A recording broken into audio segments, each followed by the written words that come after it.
A routine traffic stop on a desolate highway turns into a nightmare when a power-hungry officer targets the wrong couple. He thought he was untouchable, flexing his authority to terrorize two civilians. He had absolutely no idea he just pulled over the federal agents sent to dismantle his entire department.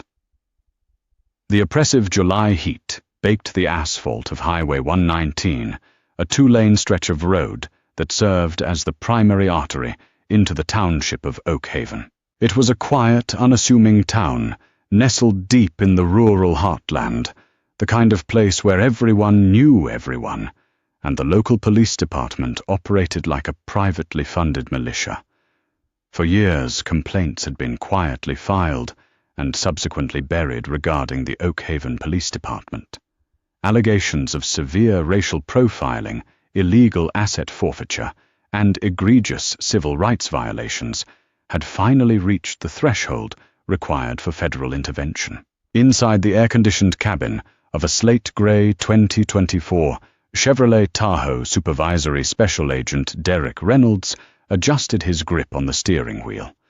Beside him sat Senior Investigator Naomi Brooks, a veteran of the Department of Justice's Civil Rights Division. They weren't wearing their tactical gear or their badges on their chests. Derek was dressed in a casual linen button-down and khakis, while Naomi wore a simple summer dress. To anyone looking through the tinted windows, they were just a successful black couple passing through on a weekend road trip. That was exactly what they wanted the local authorities to think. "We are entering the enforcement zone," Naomi said quietly, her eyes scanning the tree line. She tapped the screen of the modified tablet, resting on her lap, which was silently pulling dispatch data from the local county network.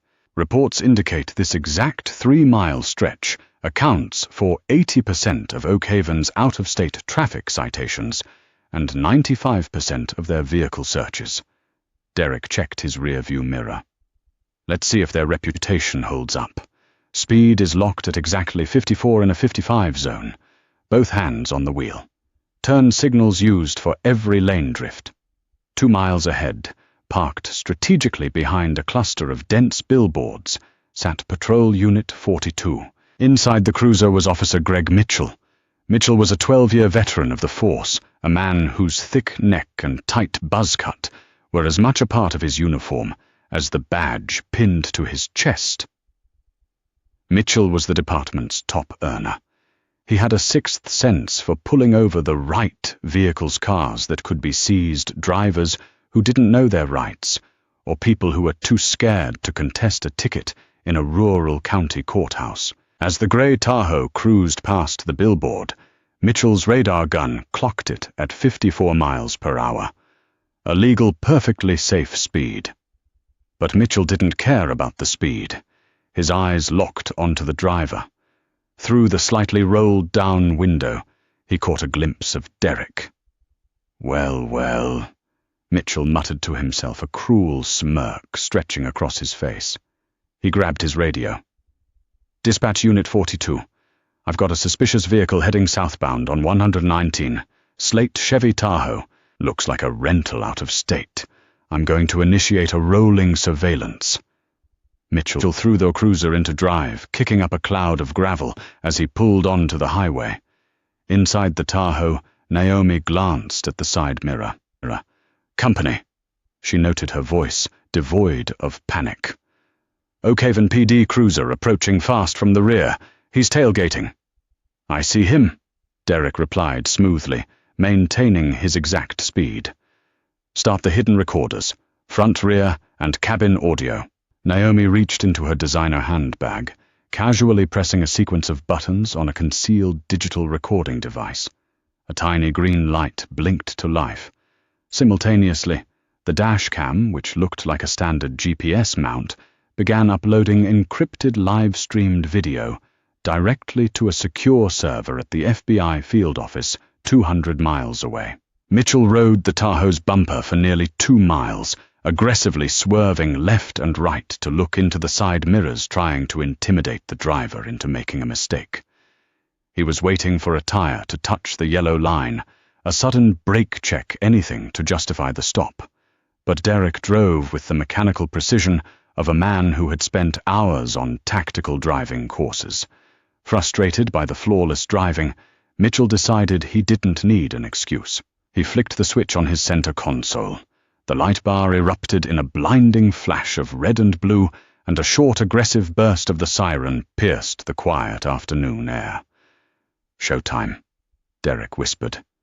He calmly activated his right turn signal and smoothly pulled the heavy SUV onto the gravel shoulder, placing the vehicle in park. He rolled down all 4 windows, a standard safety protocol, and placed both hands at the 10 and 2 position on the steering wheel. Naomi placed her hands flat on her lap. In the rearview mirror, they watched Officer Mitchell step out of his cruiser. He didn't approach immediately. Instead, he unclipped the retention strap on his holster, resting his right hand heavily on the grip of his service weapon. He adopted a wide, swaggering stance, taking his time as he walked toward the Tahoe, deliberately dragging his knuckles along the tail light of the vehicle to leave a smudge, a classic intimidation tactic. "Notice the hand on the weapon?"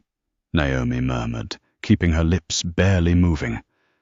No provocation, no erratic driving, yet he's approaching with lethal force readiness. "Document it all," Derek replied softly. "Let him dig the hole." Officer Mitchell stopped just behind the driver's side B-pillar, forcing Derek to turn his head awkwardly over his left shoulder to make eye contact. It was another calculated psychological maneuver, designed to put the driver in a physically subordinate position. "License, registration, and the rental agreement," Mitchell barked. "No, good afternoon. No, do you know why I pulled you over?" Just a harsh, demanding bark. "Good afternoon, officer," Derek said, his tone polite and even. "My license is in my wallet in my back right pocket. The rental agreement is in the glove compartment. How would you like me to proceed?" Mitchell sneered, leaning closer to the window, his mirrored sunglasses reflecting Derek's calm expression. "I didn't ask for a conversation, boy. I told you to hand over your papers. Move slow." Naomi's jaw tightened imperceptibly at the use of the word boy, a blatant, racially charged degradation aimed at a grown man. She made a mental note. That single word would be a cornerstone in the civil rights violation report. Moving with deliberate slowness, Derek retrieved his wallet, extracted his driver's license, a perfectly legitimate cover ID, listing his name as Derek Reynolds Civilian, and handed it out the window. Naomi reached into the glove box and produced the rental paperwork, passing it to Derek, who handed it to the officer. Mitchell snatched the documents. He studied the license, then looked at Derek, then at Naomi. "Where are you people coming from?" "Just passing through on our way down south," Derek answered neutrally. "Passing through?" Mitchell mocked, tapping the plastic license against his chin. "You seem mighty calm for someone who was swerving all over the road back there." "With respect, officer, I had my cruise control set to 54, and I maintained my lane the entire time," Derek replied. "Are you calling me a liar?" Mitchell's voice dropped an octave, the hostility instantly spiking. He leaned his head fully into the window, aggressively invading Derek's space. "Because in this town, I am the law. And if I say you were swerving, you were swerving. Now whose car is this really? You hauling something in the back? Drugs, cash?" "It's a standard rental from the airport, officer. We are just on a trip." Naomi interjected her voice, smooth but firm. Mitchell snapped his head toward her, his face turning a mottled red. "Did I speak to you? Keep your mouth shut unless spoken to. You understand me." "Officer, there is no need for hostility," Derek said, his voice dropping its submissive tone just a fraction, revealing a hint of the hardened agent beneath the surface. "We are cooperating fully." "Oh, you're going to cooperate, all right," Mitchell snarled. He stepped back and keyed his shoulder mic. Dispatch, I need a secondary unit out here on 10-19-mile marker 4. Suspects are being combative. Bring the K9. Combative. The word hung in the air. It was the magic word corrupt officers use to justify physical force. Less than 2 minutes later, a second patrol car came tearing down the highway sirens, wailing, and slammed to a halt in front of the Tahoe, boxing them in. Out stepped a younger officer, Evan Hayes. Hayes looked to be in his mid-20s, a rookie who clearly idolized the older, dominant Mitchell. "What do we got, Greg?" Hayes asked, jogging over his hand, also resting on his gun belt. "Couple of smart mouths." Mitchell lied smoothly. "Driver's acting erratic. I smell marijuana coming from the cabin." Inside the car, Naomi let out a soft, almost imperceptible sigh. The phantom smell of marijuana, the oldest, most tired excuse in the book, used to bypass the Fourth Amendment and manufacture probable cause for an illegal search. "Officer, neither of us smokes, and there is absolutely nothing illegal in this vehicle," Derek stated loudly and clearly, ensuring the hidden microphones picked up every syllable. "I do not consent to any searches of this vehicle or our persons." Mitchell laughed, a harsh, grating sound. "You think I care about your consent? Step out of the car. Now." "I am requesting a supervisor be present," Derek said, remaining in his seat, his hands still gripping the steering wheel. "I am the supervisor out here," Mitchell roared. He ripped the driver's side door open with violent force. "Get out of the car before I drag you out." Rookie Officer Hayes shifted uncomfortably, looking around the empty highway. "Hey, Greg, maybe we should just write the warning and—" "Shut up, Evan!" Mitchell barked. He turned his attention back to Derek, unholstering his taser and pressing the yellow plastic directly against Derek's ribcage. "Last warning, boy. Step out or you're gonna ride the lightning." Knowing that resisting a drawn weapon, even a less lethal one, would compromise the undercover protocol and potentially put Naomi in the crossfire, Derek unbuckled his seatbelt. "I am stepping out of the vehicle under duress," Derek announced clearly for the recording. He stepped out onto the hot gravel. Despite Mitchell's aggressive posturing, Derek towered over the officer by a good 3 inches, his broad shoulders and athletic build briefly giving Mitchell pause. But the badge on Mitchell's chest gave him a false sense of invincibility. "Turn around, hands on the roof, spread 'em," Mitchell ordered, shoving Derek hard between the shoulder blades. Derek complied, placing his hands flat on the hot metal roof of the Tahoe. Mitchell stepped up behind him and began a violently invasive pat-down, kicking Derek's legs further apart. "Watch her, Evan," Mitchell ordered the rookie. Hayes walked around to the passenger side, looking through the glass at Naomi, who sat perfectly still, recording his face, with the lens hidden in her handbag. "You guys have a lot of cash in this car?" Mitchell asked, his hands aggressively searching Derek's pockets. "Because if we find undeclared cash, the county seizes it. You know that, right?" "There is no cash, just our personal belongings," Derek said, his voice terrifyingly calm. "We'll see about that," Mitchell said. He pulled Derek's arms behind his back with unnecessary force. "I'm detaining you for officer safety while we search this vehicle." The sharp metallic click of handcuffs echoed in the heavy summer air. The cold steel locked tightly around Derek's wrists, biting into his skin. Inside the car, Naomi watched the scene unfold. She had seen enough. Mitchell had committed unlawful detainment assault under color of authority and was actively attempting an illegal search and seizure. They had everything they needed on camera. The trap had been sprung, and the rat was firmly caught in the jaws. Naomi slowly reached into her handbag. She bypassed the recording device and wrapped her fingers around the cool leather of her federal credentials. Outside, Mitchell smiled triumphantly, thinking he had just secured another easy payday. "All right, Hayes," Mitchell yelled over the roof of the SUV. "Pull the female out. Let's tear this car apart and see what these two are hiding. Derek, standing with his hands cuffed behind his back, slowly turned his head to look over his shoulder at Officer Mitchell. The submissive, cooperative demeanor vanished instantly, replaced by the cold, authoritative stare of a federal agent who had taken down cartels. "Officer Mitchell," Derek said, his voice slicing through the thick air like a blade. "You have just made the worst mistake of your life." Officer Greg Mitchell threw his head back and let out a harsh, barking laugh that echoed across the empty expanse of Highway 119. The sound was abrasive, scraping against the suffocating July humidity like sandpaper. He tightened his grip on Derek's handcuffs, deliberately twisting the metal chain to inflict a sharp, agonizing burst of pain on the agent's wrists. "The worst mistake of my life." Mitchell sneered, his hot, coffee-stained breath washing over the back of Derek's neck.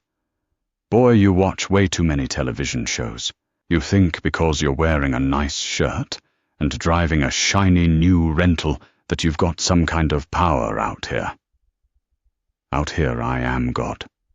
I am the judge, the jury, and the executioner of this asphalt. You're just another blip on my radar, another asset forfeiture waiting to be processed into the county budget." On the passenger side of the vehicle, Rookie Officer Evan Hayes tentatively grasped the handle of the Tahoe's heavy door. He was sweating profusely, the dark rings under the armpits of his polyester uniform expanding by the second. Something about this entire situation felt profoundly wrong to him. The driver was too calm. The woman in the passenger seat was too quiet. There was no panic, no fumbling, no frantic apologies, none of the usual behaviors exhibited by the civilians Mitchell regularly terrorized. "Ma'am," Hayes stammered, his voice cracking slightly as he pulled the door open. "I need you to step out of the vehicle. Keep your hands where I can see them." Naomi Brooks did not immediately move. Instead, she slowly pivoted her torso to face the young officer. Her expression was utterly devoid of fear. It was a look of cold, calculating clinical assessment. She looked at Hayes not as an authority figure, but as a biologist might look at a peculiar insect under a microscope. "Officer Hayes, is it?" Naomi asked, her voice projecting clearly over the rumble of the idling police cruisers. She did not raise her hands. Instead, she reached calmly into the open designer handbag sitting on her lap. "Hey, hands where I can see them!" Hayes shouted, stepping back and instinctively dropping his right hand to the grip of his sidearm. His heart hammered furiously against his ribs. "Do not draw that weapon, Evan," Naomi commanded. The sheer overwhelming authority in her voice caused the young rookie to freeze entirely. It wasn't a request. It was an absolute, indisputable order from someone entirely accustomed to being obeyed. Slowly, deliberately, Naomi pulled a sleek navy blue leather folio from her bag. She didn't hand it to Hayes. Instead, with a sharp flick of her wrist, she flipped it open and held it up to the harsh afternoon sunlight. Embedded in the rich leather was a heavy, gleaming gold shield. Above the shield, an uncompromising federal ID card was prominently displayed, bearing her photograph and the seal of the United States Department of Justice. "I am Senior Investigator Naomi Brooks with the United States Department of Justice Civil Rights Division." She announced her words, clipping through the stifling air with the precision of a metronome. "Operating under the direct authorization of Assistant Attorney General Kristen Clark, the man your partner is currently illegally assaulting is Supervisory Special Agent Derek Reynolds of the Federal Bureau of Investigation." Hayes stumbled backward as if he had been physically struck in the chest. All the blood instantly drained from his face, leaving him a ghastly shade of pale gray. He looked from the gold badge in Naomi's hand to the towering handcuffed man standing by the rear bumper, and then to his commanding officer. Mitchell, hearing the commotion, snapped his head around. His mirrored sunglasses slipped slightly down the bridge of his nose, revealing eyes wide with sudden, unadulterated confusion. He stared at the federal badge gleaming in the passenger seat, but his ego, heavily fortified by a decade of unchecked rural corruption, stubbornly refused to accept the reality of the situation. "What kind of garbage is this?" Mitchell yelled, his voice laced with a desperate, venomous denial.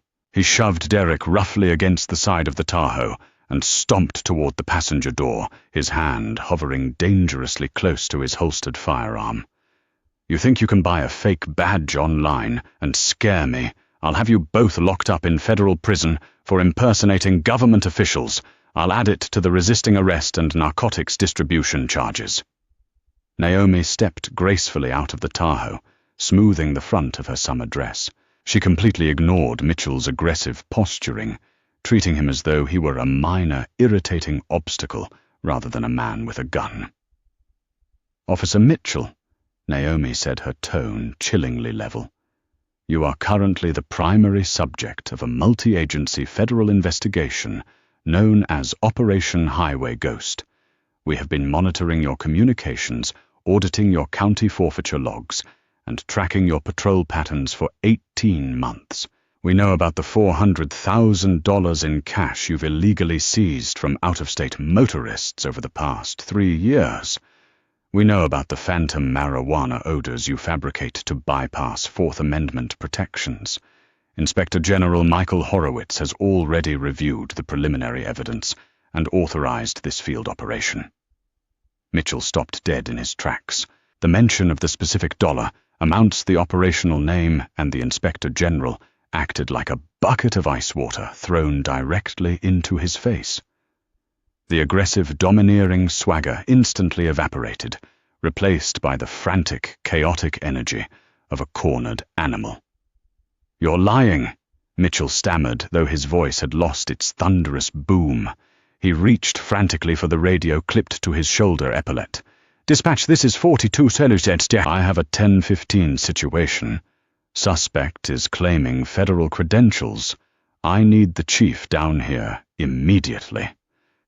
Derek, still facing the Tahoe with his hands cuffed tightly behind his broad back, let out a low, grim chuckle.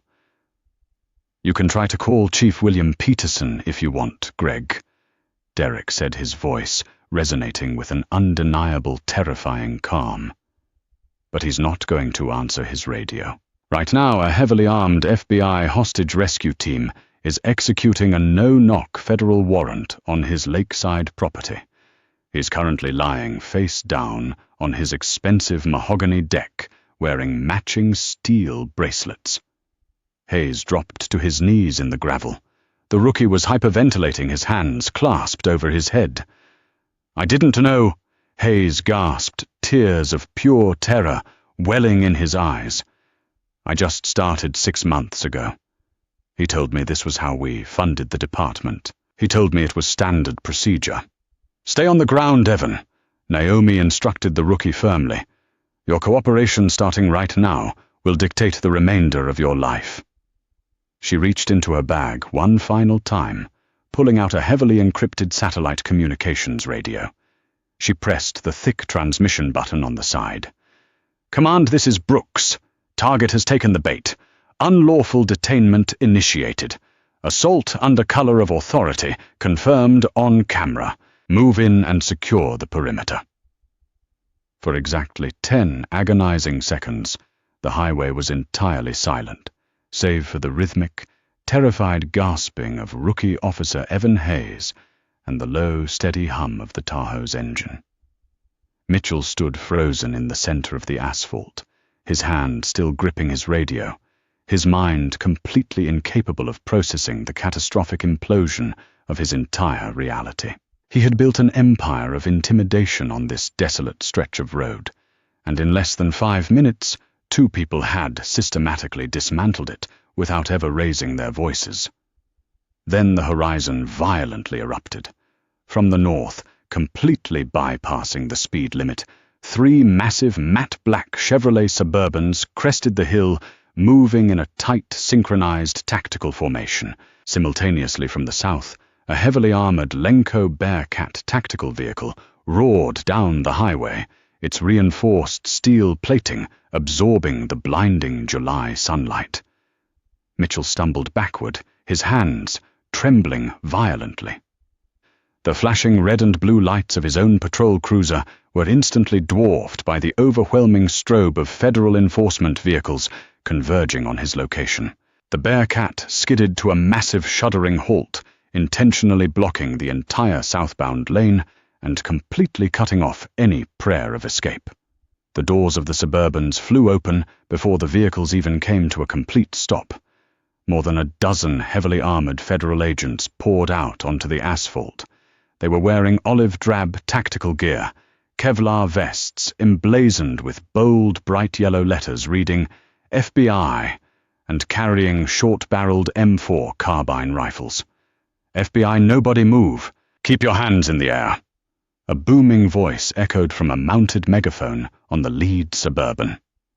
Special Agent in charge, Robert Henderson, a towering, no-nonsense veteran with steel-grey hair and piercing blue eyes, stormed out of the lead vehicle. He bypassed the terrified rookie on the ground entirely and marched directly toward Greg Mitchell. Mitchell, absolutely paralyzed by fear, slowly raised his trembling hands into the air.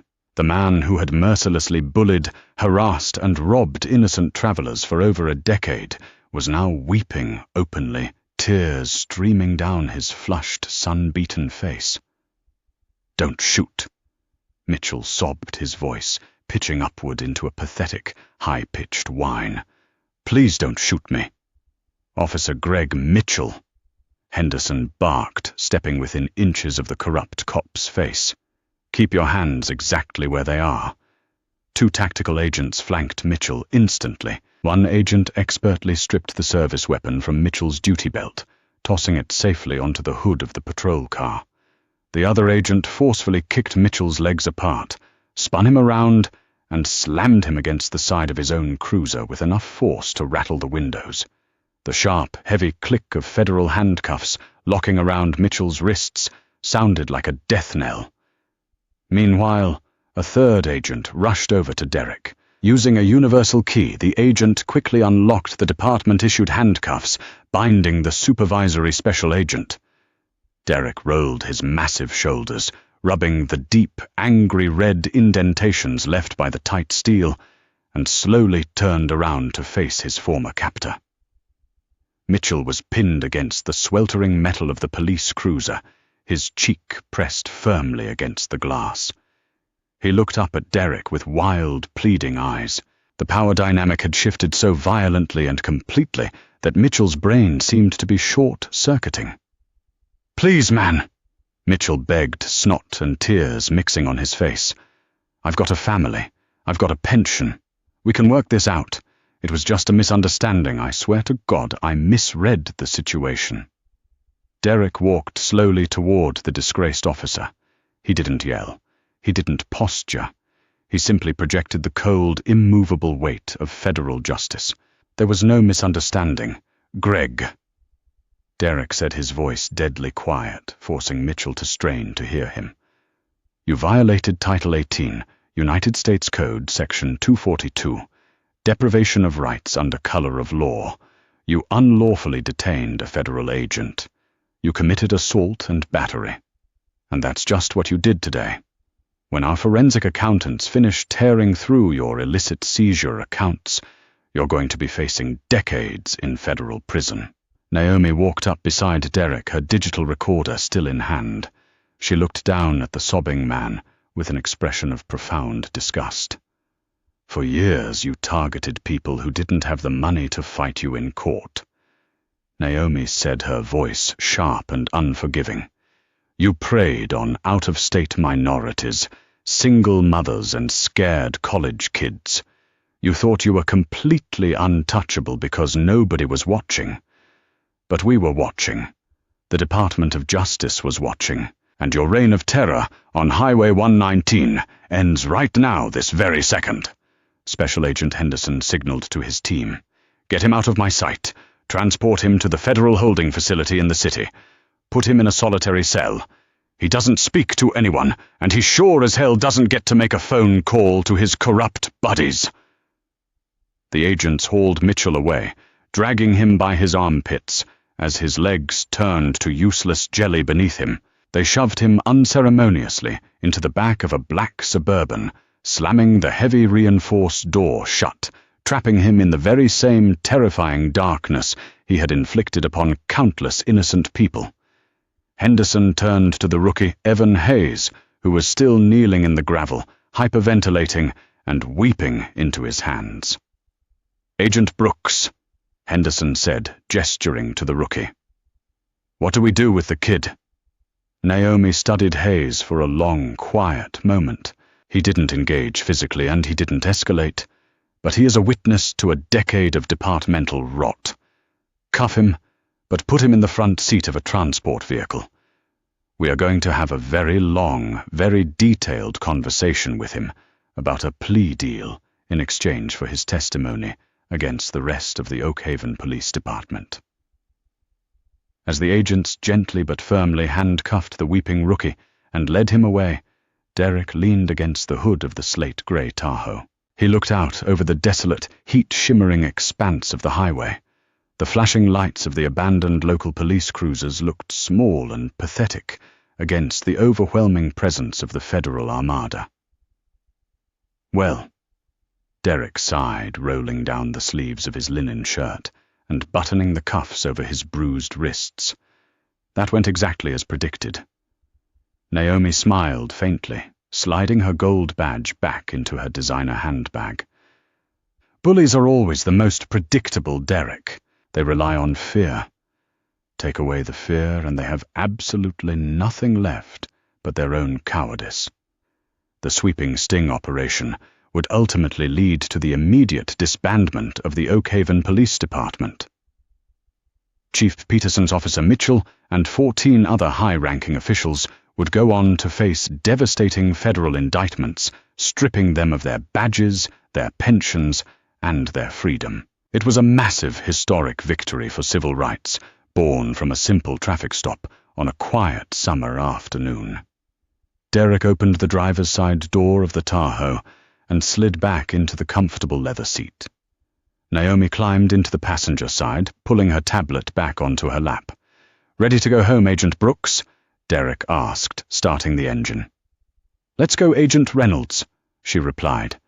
"We've got a lot of paperwork to file." The grey Tahoe pulled smoothly back onto the highway, leaving the shattered remains of a corrupt empire in its rearview mirror.